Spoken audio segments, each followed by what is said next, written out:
السلام علیکم ورحمۃ اللہ وبرکاتہ۔ اس سے پہلے ایک اہم مسئلے پر میں نے روشنی ڈالا تھا کہ تقلید کا مطلب کیا ہے، اور حنفی لوگ جو تقلید کرتے ہیں اور اہل حدیث جو تقلید کرتے ہیں دونوں میں کیا فرق ہے۔ تقلید تو دونوں ہی کرتے ہیں، لیکن ہم جو ہے مجتہدین کی تقلید کرتے ہیں اور یہ حضرات اپنے علماء کی تقلید کرتے ہیں۔ تقلید کے بغیر کوئی چارہ نہیں ہے۔ اب مسئلہ یہ ہے کہ تقلید کن مسائل میں ہوتے ہیں، کن احکام میں تقلید ہوتی ہے، اور ان میں تقلید کے بغیر کوئی چارہ بھی نہیں ہے۔ ایک عام آدمی کے لیے جو قرآن و حدیث نہ جانتا ہو، جو عربی نہ جانتا ہو، اور جن کو کوئی بھی دلیل آپ پکڑا دے تو وہ ماننے کو تیار ہو جائے، اور اس کی تحقیق کرنے کی بھی ان کے اندر صلاحیت نہ ہو، جو حدیث کو صحیح اور ضعیف کب کہا جائے اور کب نہ کہا جائے اس کے اصول کو نہ جانتے ہو، تو ایسے لوگوں کے لیے چند مسائل میں تقلید کرنا ضروری ہے۔ تقلید کے بغیر مسئلہ حل نہیں ہوگا۔ دیکھیے، کچھ مسائل تو شریعت میں بہت واضح ہیں اور وہ احکام بہت واضح ہیں، جیسے شراب پینا حرام ہے، سود کھانا حرام ہے، زنا کرنا حرام ہے، اور جیسے نماز پڑھنا فرض ہے، سارے لوگ جانتے ہیں، روزہ رکھنا فرض ہے، حج کرنا جب استطاعت ہو جائے تو فرض ہے، زکوٰۃ دینا اگر آدمی صاحب نصاب ہو تو فرض ہے۔ یہ وہ مسائل ہے جن کو ساری امت مسلمہ جانتی ہے، اور ان مسائل میں تقلید نہیں ہوتی ہے۔ کوئی بھی کسی بھی امام کی تقلید ان مسائل میں نہیں کرتے ہیں۔ یا اسی طریقے سے آپ لے لیجئے، کھانے پینے کا سنت طریقہ ہوتا ہے کہ کھانا کس طریقے سے کھانا ہے، یا پانی کس طریقے سے پینا ہے، نبی صلی اللہ علیہ وسلم کس طریقے سے چلتے تھے، نبی صلی اللہ علیہ وسلم کون سا لباس پہنتے تھے، نبی صلی اللہ علیہ وسلم کون سی خوشبو کا استعمال فرماتے تھے۔ ان مسائل میں بھی تقلید نہیں ہوتی ہے، کیونکہ یہ وہ مسائل ہوتے ہیں جو بہت واضح ہوتے ہیں۔ آدمی عام طور سے جب اس کا ترجمہ بھی سنے گا تو اسے سمجھ میں آ جائے گا کہ کہا کیا جا رہا ہے۔ اصل تقلید ان مسائل میں ہے کہ جو احکام واضح نہیں ہوتے ہیں اور جن میں پیچیدگیاں ہوتی ہیں، ان مسائل میں تقلید کے بغیر کوئی چارہ نہیں ہے، اور ہم اپنے بڑوں پر اعتماد کر کے اور بھروسہ کر کے ان مسائل میں ہم ان کی بات مانتے ہیں۔ ان کی بات ماننے کا یہ مطلب بالکل بھی نہیں ہے کہ وہ شریعت بنا رہے ہیں، بلکہ ان کی بات ماننے کا مطلب یہ ہے کہ شریعت میں کوئی ایک مسئلہ آیا اور اس کی انہوں نے وضاحت کی ہے، دلائل کی بنیاد پر کی ہے، بلا دلیل نہیں کی ہے، اور ان کی وضاحت پر ہم اعتماد کرتے ہوئے ان کی بات لے لیتے ہیں، مان لیتے ہیں۔ اسی کو تقلید کہا جاتا ہے۔ ایسی تقلید ہم بھی کرتے ہیں، ایسی تقلید اہل حدیث حضرات بھی کرتے ہیں۔ اب دیکھیے، وہ مسائل کون کون سے ہیں جن میں تقلید کے بغیر کوئی چارہ نہیں ہے۔ نمبر 1، غیر منصوص مسائل، یعنی وہ مسائل کہ جو نص میں موجود نہیں ہے۔ نص سے مراد قرآن اور حدیث، کہ ایک مسئلہ ہے جو نہ قرآن میں آیا نہ حدیث میں آیا صراحت کے ساتھ۔ اب جیسے شراب کے بارے میں آیت ہے نا، یا ایھا الذین آمنوا انما الخمر والمیسر، تو شراب اور جوا اس کے بارے میں تو صراحت ہے قرآن کریم کے اندر، احادیث کے اندر بھی۔ لیکن شراب کے علاوہ جو دوسری بہت سی اقسام آج کے زمانے میں پائی جاتی ہے جس سے نشہ ہوتا ہے، جیسے بھنگ ہے، تو کیا اس کا کیا حکم ہوگا، اور اس کے بارے میں شریعت کیا کہتی ہے؟ ظاہر سی بات ہے، ہر آدمی تو قیاس نہیں کر سکتا ہے، اور ہر آدمی ہر چیز کا حکم بھی بیان نہیں کر سکتا ہے۔ پھر اس کے لیے ماہر کے پاس جانا پڑے گا۔ اب ماہر دلائل میں غور کرے گا، غور کرنے کے بعد وہ جو مسئلہ بتائے گا ہمیں اس کے اوپر عمل کرنا ہے۔ گویا کہ غیر منصوص مسائل، یعنی وہ مسائل جو قرآن اور حدیث میں نہیں آئے، بعد میں وہ مسائل پیدا ہوئے، تو ان مسائل میں ہم اپنے علماء پہ اعتماد کر کے مجتہد پر اعتماد کر کے ہم عمل کرتے ہیں۔ یہ تقلید ہے۔ دوسری مثال لے لیجئے، حدیث میں یہ آتا ہے کہ اللہ کے نبی صلی اللہ علیہ وسلم نے فرمایا کہ اگر برتن میں مکھی گر جائے تو اس کو تم پورا ڈبو دو اور اس کے بعد نکالو، کیونکہ اس کے ایک پر میں شفا ہے، دوسرے پر میں بیماری ہے۔ اب یہ حکم اللہ کے نبی صلی اللہ علیہ وسلم نے مکھی کے بارے میں تو فرمایا، لیکن مچھر وغیرہ کا کیا حکم ہوگا؟ تو اس کے بارے میں تو حدیث خاموش ہے۔ اب یہ مسئلہ اگر پیدا ہو جائے، مان لیجئے مچھر ہی گر جائے، تو اس کو کیا کرنا چاہیے؟ اب یہ مسئلہ لے کر ہم جائیں گے کسی عالم کے پاس، اور وہ عالم اگر ماہر ہوگا تو وہ قرآن حدیث میں غور و فکر کرے گا اور وہ کوئی مسئلہ بتائے گا۔ اس مسئلے میں بھی تقلید کے علاوہ کوئی چارہ نہیں ہے۔ ظاہر سی بات ہے اس قسم کے مسائل میں اہل حدیث بھی اپنے علماء کی تقلید کرتے ہیں، اور ہم بھی اصول کی روشنی میں اپنے علماء کی تقلید کرتے ہیں، اور اس اعتماد کرتے ہیں۔ اعتماد کا نام ہی تقلید ہے۔ اب چاہے اس کو آپ اتباع کہہ لیجئے، چاہے اس کو تقلید کہہ لیجئے، بات دونوں برابر ہیں۔ اسی طریقے سے تقلید ان مسائل میں بھی ہوا کرتی ہے کہ نص میں تو مسئلہ موجود ہو لیکن متعارض ہو، یعنی آپس میں ٹکرا رہے ہوں، یعنی ایک ہی مسئلے میں دو طریقے کی باتیں ہوں کہ ایک طرف کچھ اور کہا جا رہا ہے، دوسری طرف کچھ اور کہا جا رہا ہے۔ اب ایسے مسئلے میں ترجیح دینا پڑتا ہے کہ بھائی اس پر عمل کرنا ہے یا اس پر عمل کرنا ہے۔ اب یہ ایک مجتہد آدمی سے بتا سکتا ہے۔ اب جیسے مثال کے طور پر قرآن کریم میں یہ آیا کہ جن کے شوہروں کا انتقال ہو جائے وہ 4 مہینہ 10 دن عدت گزارے گی، اور یہ بھی آیا کہ جن کے شوہروں کا انتقال ہو جائے تو 1 سال تک ان کو گھر سے نہیں نکالا جائے گا، اور ان کو سامان وغیرہ جو فائدہ پہنچانے کے لیے اس کو دیا جائے گا۔ اب دیکھیے ایک میں 1 سال تک کی بات آئی، ایک میں 4 مہینہ 10 دن کی بات آئی ہے۔ اب یہ متعارض ہے، یعنی ٹکرا رہے آپس میں، تو مجتہدین جو ہوں گے وہ فیصلہ کریں گے کہ پہلی والی آیت جو ہے وہ منسوخ ہے اور دوسری والی آیت جو ہے ناسخ ہے، یعنی اصل عمل اس پر ہوگا جس میں 4 مہینہ 10 دن کی بات کہی گئی، کیونکہ یہ آیت بعد میں اتری ہے، وہ آیت پہلے اتری ہے۔ اب ظاہر سی بات ہے یہ فیصلہ تو ہر آدمی نہیں کر پائے گا، جس کو ناسخ منسوخ کا علم ہوگا وہی یہ فیصلہ کرے گا۔ اب ان مسائل میں تقلید کے بغیر کوئی چارہ ہی نہیں ہے، ایسے مسائل میں تقلید ہوتی ہے۔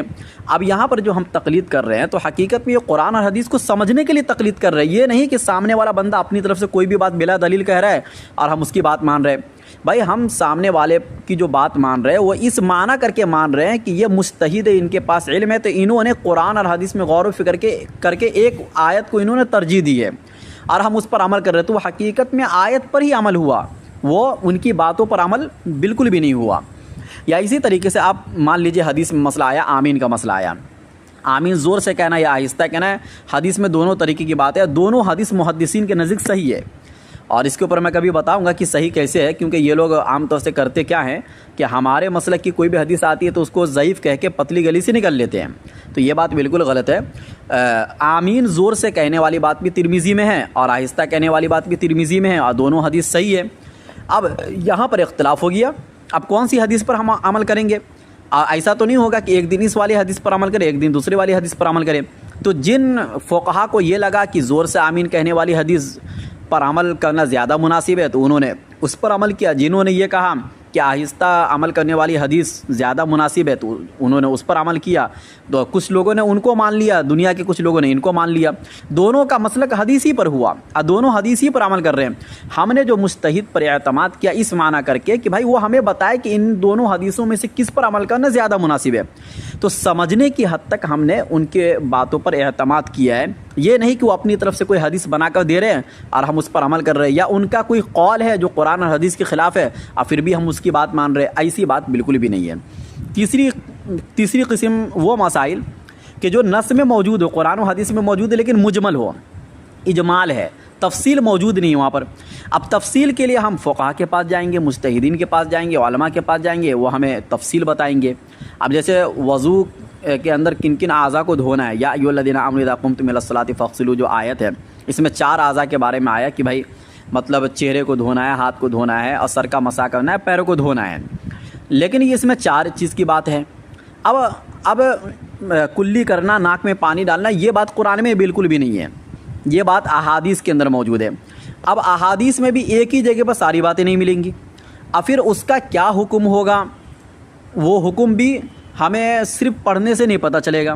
پھر ترتیب وار وضو کرنا ہے یا بلا ترتیب وضو کرنا ہے، کوئی آدمی اگر پہلے پیر دھو لے تو وضو ہوگا یا نہیں ہوگا، تو یہ مجمل ہے آیت، اس کی تفصیل اور اس کے اندر جو باریکیاں ہیں مسائل کے اعتبار سے، ان ساری باریکیوں کو نکالنا ایک مجتہد کا کام ہوتا ہے، فقہا کا کام ہوتا ہے، اور وہ جو باریکیاں ہمیں بتائیں گے ہم اس پر عمل کریں گے، تو یہ حقیقت میں ان کی باتوں پر عمل نہیں ہے، یہ حقیقت میں قرآن پر ہی عمل ہوا، کیونکہ قرآن ہی میں غور و فکر کر کے انہوں نے یہ چند مسائل نکالے اور امت کے آسانی کے لیے انہوں نے ان مسائل کو امت کے سامنے پیش کیا، ہم نے اس کے اوپر عمل کر لیا۔ یا اسی طریقے سے چوتھی قسم کے مسائل وہ ہیں کہ جو منصوص ہے لیکن اس کے معنی الگ الگ ہیں، یعنی ایک لفظ آیا قرآن کے اندر مثال کے طور پر اور اس لفظ کے 2 معنی بنتے ہیں اور دونوں معنی مراد لینا صحیح ہے۔ اب ظاہر سی بات یہاں پر کون سا معنی مراد لیں گے؟ اب جیسے قرآن میں آیا ثلاثۃ قروء کہ وہ عورت جن کو طلاق ان کے شوہر نے دیا تو وہ 3 قروء اپنی عدت گزارے۔ اب 3 قروء سے مراد پاکی بھی ہے، قروء سے مراد حیض بھی آتا ہے۔ اب 3 حیض عدت گزارے یا 3 پاک کی عدت گزارے؟ اب ظاہر سی بات ہے جب قروء کا معنی دونوں آتا تو اختلاف ہونا طے ہے۔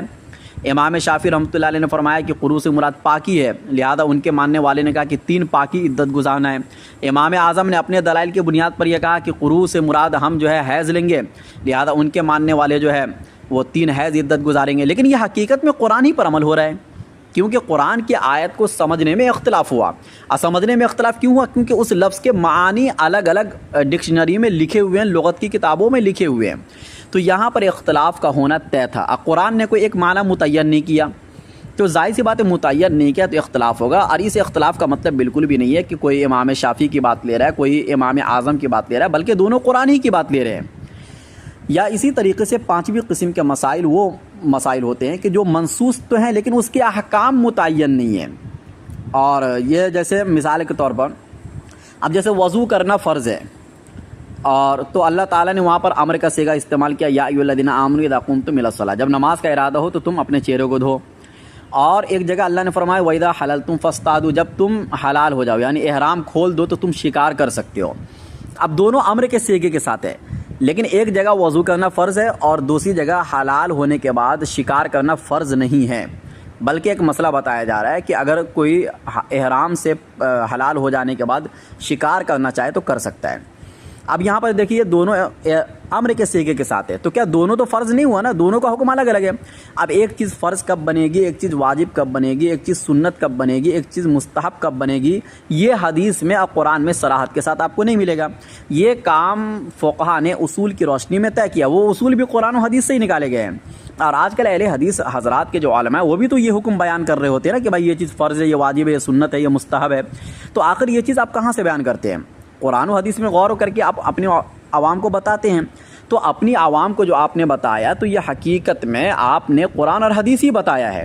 تو اسی طریقے سے فقہا نے کسی چیز کو واجب کہا، کسی چیز کو فرض کہا، کسی چیز کو سنت کہا، اور اس معاملے میں ہم ان کی تقلید کرتے ہیں۔ تو یہاں پر تقلید کا یہ مطلب بالکل بھی نہیں ہے کہ ہم ان کی بات مان رہے ہیں، بلکہ قرآن اور حدیث کا ایک انہوں نے طے کر دیا کہ بھائی کس پر عمل کرنا کمپلسری ضروری ہے، کس پر اتنا ضروری نہیں ہے۔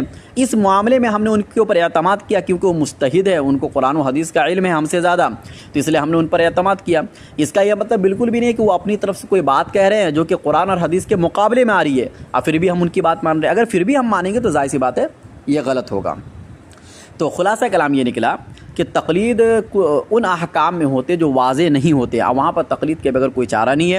اور ان مسائل میں تقلید پوری دنیا کرتی ہے، اہل حدیث حضرات بھی کرتے ہیں، حنفی بھی کرتے ہیں، شافعی بھی کرتے ہیں، مالکی بھی کرتے ہیں، حنبلی بھی کرتے ہیں۔ اور یہاں پر تقلید کا مطلب بالکل بھی یہ نہیں ہوتا ہے کہ یہ اللہ کے نبی کے مقابلے میں یا قرآن کے مقابلے میں اپنے اماموں کی بات مان رہے ہیں، بلکہ تقلید کا مطلب یہ ہوتا ہے کہ قرآن و حدیث میں جو باتیں آئی ہیں وہ واضح نہیں تھی، ان کو واضح کر کے ان حضرات نے بتایا کیونکہ ان کا علم ہم سے زیادہ تھا۔ اور ظاہر سی بات ہے مجتہد کن کو کہا جائے گا، کن کی تقلید کی جائے گی، کون سے مجتہد کی؟ اس مجتہد کی تقلید کی جائے گی کہ جس کا مجتہد ہونا دلائل سے ثابت ہو اور اس کا مذہب پوری دنیا میں پھیل چکا ہو، اس کا جو مسلک ہے وہ پوری دنیا میں پھیل چکا ہو اور تواتر کے ساتھ ان کے مسائل ہم تک پہنچے ہوں۔ ظاہر سی بات ہے یہ چاروں ائمہ جو تھے پوری دنیا نے ان کو فالو کیا اور ان کے مسائل ہم تک تواتر کے ساتھ پہنچے ہیں، اور دلائل سے ان کا امام ہونا اور بڑے درجے کا عالم ہونا، محدث ہونا، فقیہ ہونا یہ ثابت ہے دلائل کے ساتھ، اور پوری دنیا کے بڑے بڑے علماء مانتے ہوئے آ رہے اس چیز کو۔ تو ایسے علماء کی تقلید کرنا حقیقت میں قرآن و حدیث کو سمجھنے کے لیے ہوتا ہے، نہ یہ کہ ہم ان کی بات مان رہے ہیں۔ واللہ اعلم بالصواب۔